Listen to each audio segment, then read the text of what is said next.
News of the people, by the people, for the people. Mahayuti सरकारवर खासदार प्रणिती शिंदेंचा गंभीर आरोप। महायुतीला निवडणुकीत ईव्हीएम करायचं होतं, पण आम्ही लाडक्या बहिणींमुळे जिंकलो हे दाखवायचं होतं, म्हणून त्यांनी लाडकी बहीण योजना आणली, असा गंभीर आरोप सोलापूरच्या खासदार प्रणिती शिंदे यांनी महायुती सरकारवर केलाय।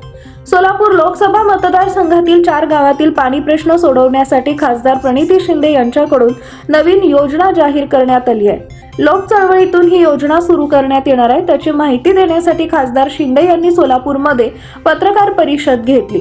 त्या परिषदेत बोलताना लाडकी बहीण योजनेच्या माध्यमातून ईव्हीएम प्रकरण दाबण्याचा प्रयत्न झाल्याचं शिंदे यांनी अप्रत्यक्ष सांगितलं।